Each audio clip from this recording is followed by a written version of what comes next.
अस्सलाम वालेकुम everyone, welcome to my channel, welcome to another vlog. I hope आप सब ठीक होंगे। मैं भी अल्हम्दुलिल्लाह ठीक हूँ। I am really very sorry, ये व्लॉग मुझे किसी वजह से डिलीट करना पड़ा और अब मैं दोबारा इस व्लॉग को एडिट करके अपलोड कर रही हूँ। तो जो लोग पहले से ये व्लॉग देख चुके हैं वो बेशक इसको स्किप भी कर सकते हैं, लेकिन कुछ नए लोग जो थोड़ी इन्फॉर्मेशन लेना चाहते हैं नारान और आगे के सफ़र के लिए, तो उनके लिए मैं ये व्लॉग जो है दोबारा डाल रही हूँ। सो आज था हमारा डे फर्स्ट नारान में। हम लोग कल नारान पहुँचे, रेस्ट किया, उसके बाद हम लोगों ने कुछ खाया पिया एंड दैट इज़ इट। उस दिन हम और कोई भी चीज़ नहीं कर सके थे। तो आज है जी अगला दिन, हम लोग फ्रेश हुए हैं, शावर लिया है और यहाँ से हमने आज जाना है बाटाकुंडी। सबसे पहले मैं अपने थोड़े से इस होटल के बारे में बता दूं। होटल काफ़ी अच्छा था। रिलैक्स इन इस होटल का नाम था। 9000 चार्ज करे थे एक रूम के लिए ये लोग, और हम लोगों ने 3 रूम्स लिए थे। सब हम काफ़ी ज़्यादा लोग थे तो हम लोगों ने 3 रूम्स में ख़ुद को डिवाइड कर लिया था। उसके बाद इस होटल की बेडिंग शेडिंग हर चीज़ नीट एंड क्लीन थी, नया बना हुआ था, वॉशरूम साफ़ थे और यहाँ पर गर्म पानी अवेलेबल था। अब हम लोग निकल पड़े हैं और ये झील रोड पर वाक़या है। सयाम हाइट्स एक होटल है बिल्कुल झील रोड पर, उसके अंदर एक गली जाती है, वहाँ पर ये जो होटल है ये लोकेटेड है।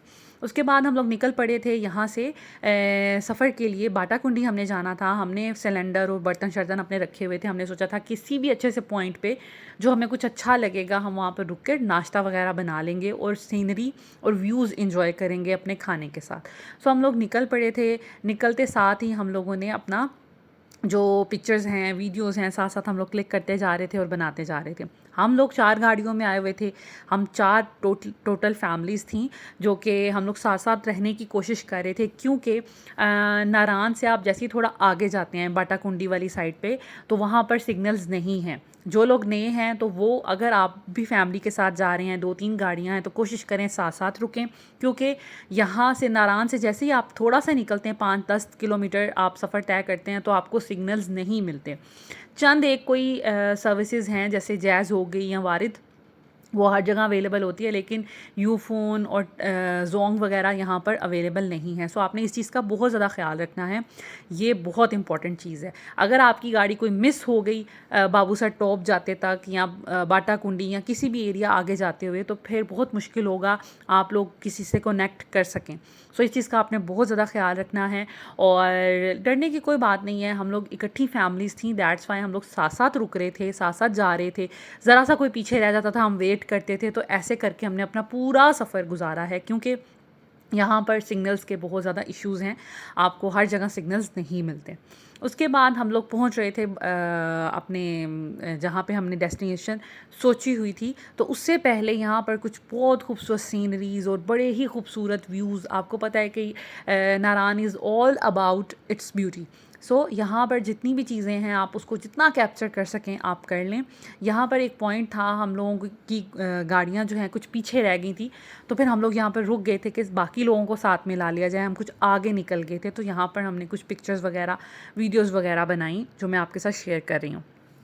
रोड्स की अगर मैं बात करूँ तो यहाँ पे रोड्स कंपैरेटिवली ठीक हैं। अगर आप कहें कि बहुत ज़्यादा कारपेटेड रोड टाइप नहीं है, कहीं पे आपको पथरीले से रोड भी मिलते हैं, जहाँ पे आबशार हैं, पानी है, वहाँ पर थोड़े ख़राब भी हो जाते हैं, तो उसका कोई इशू नहीं है। ऐसा नहीं है कि वहाँ पर गाड़ियाँ जा नहीं सकती। अगर मैं कहूँ कि नारान से बाबूसर टॉप तक, जिसके दरमियान में बसेर आता है, बाटाकुंडी आता है, लुलूसर झील आती है, इन सब एरिया तक आप आसानी से अपनी किसी भी गाड़ी में पहुँच सकते हैं।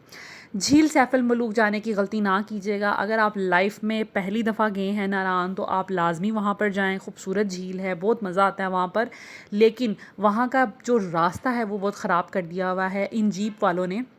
मैंने शायद आपको पहले भी किसी वीडियो में बताया था कि ये लोग जानबूझकर रोड को तोड़ा हुआ रखते हैं ताकि यहाँ पर गाड़ियाँ ना जाएं, क्योंकि गाड़ियाँ वहाँ पे सरवाइव नहीं कर सकती, आपको जीप ही लेनी पड़ती है। और अगर आप जीप नहीं लेंगे तो ऑफ़ कोर्स उनके जो कारोबार है वो ख़त्म हो जाएगा। तो इसलिए वो रोड को ठीक होने ही नहीं देते। तो इसलिए हम एक दफ़ा, जब पहली दफ़ा हम नारान आए थे तो हम झील सैफल मलूक गए थे। उसके बाद 2 दफ़ा हम यहाँ पर जा चुके हैं। हम दोबारा कभी भी झील सैफल मलूक नहीं गए। हम इसको वेस्ट ऑफ टाइम समझते हैं। एक तो जाने आने में बड़ा टाइम लगता है, दूसरा रोड रोड बहुत ख़राब है, आपको हायर करनी पड़ती है जीप, तो फ़ायदा कोई भी नहीं है। तो इस वजह से हम लोग उसको टोटली स्किप करते हैं। उसके बाद हम बाकी सीनरीज़ और बाकी जगहों पे चले जाते हैं ताकि वहाँ पर हम इंजॉय कर सकें। झील सैफल मुलुक जाएँ आप, वहाँ पे थोड़ा बहुत पिकनिक करें, पानी के साथ इंजॉय करें, पिक्चर्स वगैरह बनाएँ, वो पहले टाइम के लिए ही ठीक रहता है। उसके बाद यहाँ पर रास्ते पे एक बहुत ही खूबसूरत ये आबशार सी थी और यहाँ पर बहुत ज़्यादा मज़े का पानी, पत्थर थे, तो हमने सोचा कि क्यों ना कुछ क्लिप्स और कुछ पिक्चर्स यहाँ पे बना ली जाएँ। बच्चों को मैंने नहीं निकाला क्योंकि पानी में आजकल डर लगता है बच्चों को भी, यहाँ पूरी फैमिली को लेके जाते हुए। बस हम लोग, क्योंकि बड़े लोग सेफली हर काम कर रहे होते हैं, दैट्स वाई मैंने फिर यहाँ पर कुछ अपनी वीडियोज़ एंड पिक्चर्स बनाई और उसके बाद बच्चे जो थे वो गाड़ी में ही थे और दैट इज़ इट। उसके बाद यहाँ पर हम सब गाड़ियाँ रुकीं, सब ने अपनी अपनी पिक्चर्स वगैरह बनाई और फिर हम लोग चल पड़े थे अपने नेक्स्ट डेस्टिनेशन की तरफ। अब यहाँ पर आकर ना सबको बहुत भूख लग गई थी। हम लोग बाटाकुंडी पहुँच चुके थे। यहाँ पर एक रेस्टोरेंट है, कायनात रेस्टोरेंट। सबसे पहले तो आप इसकी लोकेशन चेक करें, इतना खूबसूरत व्यू है, इतना इर्द गिर्द खूबसूरती है ना, उसके दरमियान में ये रेस्टोरेंट बना हुआ है। और ये रेस्टोरेंट की अगर मैं बात करूँ तो ये बहुत अच्छा था, इनकी सर्विसेज बहुत अच्छी थी और बहुत ही ज़्यादा ये लोग कोऑपरेटिव थे। इसके नीचे दरिया बह रहा था, इनके पास इंडोर स्पेस थी सर्व करने के लिए, ये इसी किस्म की, ठीक है। और आउटडोर भी आप बैठ सकते हैं। इसके अलावा थोड़ा नीचे जाकर आप पानी के पास भी बैठ सकते हैं, लेकिन जब से सवात का इंसिडेंट हुआ था इन्होंने अपना वो पानी वाला एरिया फ़िलहाल के लिए बंद किया हुआ था, सो आप पानी को भी इंजॉय कर सकते हैं। सो ये जो स्टाफ था इनका, इनके जो मैनेजर थे वो बहुत अच्छे थे, हाईली रिकमेंडेड है। खाना इनका बहुत अच्छा था। ये इनके मैनेजर हैं, बड़े ही अच्छे और नाइस इंसान थे ये। इन्होंने हमारे साथ बहुत कोऑपरेट किया और लकीली हुसैन भाई जो हमारे पास होते हैं, उनके गांव के ये थे, चित्राल के। सो इन्होंने हमें उनकी वजह से बहुत रिगार्ड किया क्योंकि ये लोग अपने गांव के लोगों को बहुत ज़्यादा ना रिगार्ड करते हैं। सो हुसैन भाई हमारे साथ गए हुए थे, इन्होंने अपना किचन ओपन कर दिया और कहा कि आप वहाँ पर अपना खाना बना सकते हैं, क्योंकि चीज़ें तो हम लेके गए हुए थे। हुसैन भाई ने कहा मुझे थोड़ा बहुत चीज़ें चाहिए और मुझे एक स्पेस चाहिए जहाँ मैं खाना बना लूँ और ये कि हम टेबल चेयर पर बैठ के खाना इंजॉय कर सकते हैं। सो हुसैन भाई जो हैं वो गाड़ी से उन्होंने सामान निकाला, खाना बनाना शुरू किया। हम लोगों ने एग्स बनवाए, चाय बनवाई, साथ में ब्रेड थी और कुछ हमने इनसे भी चीज़ें ली जैसे कि रोटी, पराठे और हमने दाल और एक सब्ज़ी इनसे भी ली। सो ये तो अव्वल तो ये बिल ले नहीं रहे थे, हम लोगों को इतना थोड़ा बुरा भी लग रहा था कि इन्होंने हमारे लिए इतना ये एफ़र्ट कर रहे हैं, हमें टेबल्स इन्होंने दिए हुए हैं, सर्विस दे रहे हैं। सो हमने इनको बहुत इंसिस्ट करके इनको बिल पे किया, अदरवाइज़ ये बिल्कुल बिल नहीं ले रहे थे, कह रहे थे कि नहीं हुसैन भाई हमारे गांव के हैं तो हम बिल्कुल भी बिल नहीं लेंगे।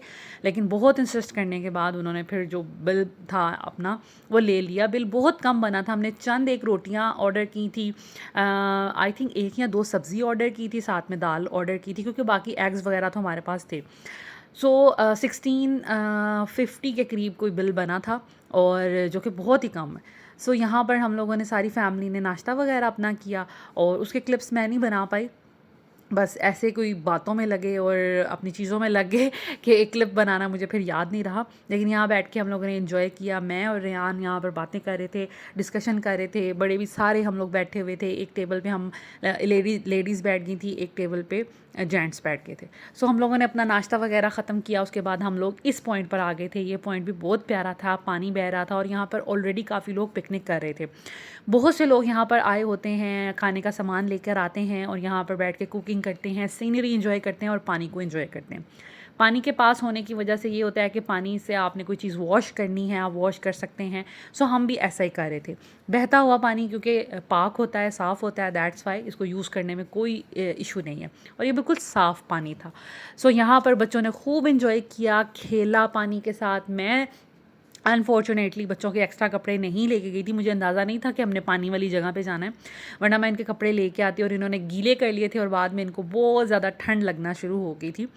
एनीवेज़ जो भी है, बच्चों ने फिर थोड़ा बहुत पानी में इंजॉय किया और उसके बाद फिर हमने इनको गाड़ी में हीटर ऑन करके बिठा दिया था, क्योंकि ओवरऑल वैसे भी यहाँ पे ठंड थी और जिसे कहते हैं कि हवा बहुत तेज़ चल रही थी। सो आप देख रहे हैं कि बच्चे कितना इंजॉय कर रहे हैं, बड़ा खुश थे बच्चे, तो पानी में बहुत खुश होते हैं। उसके बाद हमने अपने पानी और अपनी बॉटल्स जो हैं वो यहाँ पर लगा दी थी कोल्ड ड्रिंक की। जितना भी नारान में आप जाएंगे वहाँ पे रेफ्रिजरेटर्स नहीं होते, लोग पानी में ही थोड़ी देर के लिए बॉटल रखते हैं और बॉटल जो है ठंडी हो जाती है। सो क्योंकि पानी बहुत ज़्यादा ठंडा होता है, तो हमने सबसे पहले जाते ही अपनी जो पानी की बोतलें और जो कोल्ड ड्रिंक थी, हमने वो पत्थरों की थोड़ी-सी सपोर्ट बना के तो पानी में रखी ताकि ये ज़रा ठंडी हों, उसके बाद हमने खाना बनाना शुरू किया। अच्छा, यहाँ पर हम लोग सोच रहे थे कि हम लोग प्रॉपर खाना बनाते हैं और एन्जॉय करेंगे, लेकिन यहाँ पर हवा इतनी तेज़ थी, खाना बनाना हमारे लिए बहुत मुश्किल हो गया था। ख़ैर, यहाँ पर हम लोगों ने फ्राइज़ वग़ैरह काटना शुरू की, चीज़ें सारी हुसैन भाई ने गाड़ी से निकालनी थी, सिलेंडर वग़ैरह भी निकाल लिया था, तो यहाँ पर मैं फ़्राइज़ के लिए आलू जो है वो पील ऑफ कर रही थी। इस तरह सब ने मिल-जुल कर काम किया। किसी ने आलू काटे, किसी ने आलू फ्राई किए, तो इस तरह करके हमने सोचा कि बच्चों को फ़्राइज़ बना के दी जाएँ। और उसके बाद हम लोग, हमारे पास चिकन था तो हम चिकन भी लेके आए हुए थे, बाटा कुंडी से ही हमने बाज़ार से लिया था और सही रेट में हमें मिल गया था, 800 समथिंग में मिला था। ख़ैर, उसके बाद यहाँ पर बन रही हैं फ्राइज़। हुसैन भाई जो हैं, पतीला उन्होंने रख दिया है। अच्छा, हमारे पास एक ये पतीला भी बहुत बड़ा था और इसका पैंदा जो है वो थोड़ा, जिसे कहते हैं कि थिक था, दैट्स वाई चीज़ बनने में भी टाइम लग रहा था। लेकिन मैं एक ही पतीला घर से लेके आई थी कि इसी में चावल बने, इसी में सालन बने और यही कन्वीनियंट रहे। ज़्यादा बर्तन उठाने से फिर ऑफ़ कोर्स जगह भी फिर उतना ही ज़्यादा यूज़ होती है। सो यहाँ पर मैं कर रही थी चिकन को मैरिनेट। चिकन हमने होटल, वो जो रेस्टोरेंट था उधर से ही कर लिया था। सो यहाँ पर मुझे साइमा भाभी ने कहा कि आप ये सॉसेस लगाएं चिकन को, और मुझे ये समझ आई कि वो कह रही हैं कि चिकन को मैरिनेट कर दें। तो यहाँ पर ये मैंने सारी सॉसेस जो हैं, जैसे ये soya sauce, vinegar, hot sauce होती है, वो मैंने चिकन को लगाई। उसके बाद हम लोग पकोड़ा मिक्स मसाला लेके आए थे। मैंने कभी इस रेसिपी से चिकन नहीं बनाया, दैट्स वाई मुझे अंदाज़ा नहीं था। आप ही लोग इसी तरह से बनाते हैं। सो यहाँ पर मैंने बाकी थोड़े बहुत स्पाइसेस भी, क्योंकि चिकन हमारे पास ज़्यादा था, पकोड़ा मिक्स लिमिटेड सा था, दैट्स वाई मैंने सोचा कि मैं इसमें बाकी स्पाइसेस भी थोड़े से डाल दूँ और फिर इसकी मैरिनेशन कर दूँ। तो अब यहाँ पर मुझे साइमा भाभी कह रही थी कि आपने ये सब चीज़ें नहीं डालनी थी, मैंने आपको कहा था कि सिर्फ सॉसेस डालनी है। तो यहाँ पर मैं इतना एम्बैरेस हो रही थी कि ओहो, मुझसे क्या गलती होगी, क्योंकि हर इंसान की रेसिपी जो होती है वो डिफरेंट होती है। उनकी रेसिपी डिफरेंट थी। सो यहाँ पर अब मैं उनको कह रही थी कि मैं ऐसा करती हूँ कि मैं ये जो स्पाइसेस हैं जो ऊपर ऊपर मैंने डाले हैं, स्पेशली ये गरम मसाले से उनको इशू था, मैंने कहा कि मैं इसको हाथ से अलग कर देती हूँ। तो कहती चले आप इसको एटलीस्ट ये जो गरम मसाला आपने डाला है इसको आप अलग कर दें और बाकी मैं फिर मैनेज कर लूँगी। तो यहाँ पर मैं वो गरम मसाला जो मैंने डाला था वो मैं निकालने लगी थी।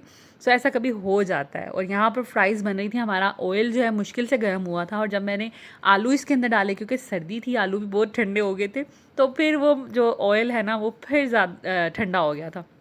ख़ैर, हमें ऑफ़ कोर्स इस तरह के एरियाज़ में कुकिंग करने का कोई ख़ास एक्सपीरियंस तो है नहीं, तो इस तरह की छोटी-छोटी चीज़ें हो जाती हैं। सो इसमें परेशान होने की कोई बात नहीं है। ख़ैर, यहाँ पर एक बैच जो है फ्राइज़ का बन चुका था, बच्चे एंजॉय कर रहे थे, चिकन हमारा मैरिनेट हो गया था। और यहाँ पर हुआ ये कि हवा बहुत ज़्यादा तेज़ चलने लगी, ठंड भी बहुत ज़्यादा हो गई थी, क्योंकि सूरज भी बिल्कुल गायब हो चुका था। और यहाँ पर फिर भाभी ने ये सजेस्ट किया कि हम लोग फ्राइज़ का ये जो बैच है इसको ख़त्म करते हैं, क्योंकि काफ़ी क्वांटिटी में ये थी, इसको ख़त्म करते हैं और बाकी जो खाना है ना वो होटल जाके बनाएंगे, हम लोग वहाँ से रोटियाँ ले लेंगे और फिर हम चिकन जो है वो फ्राई करेंगे और उसके बाद फिर हम वहीं पे बैठ के खा लेंगे, क्योंकि अंधेरा होने वाला था, यहाँ पर लाइट का कोई बंदोबस्त नहीं था, इसके अलावा ये कि ठंड बहुत ज़्यादा हो रही थी।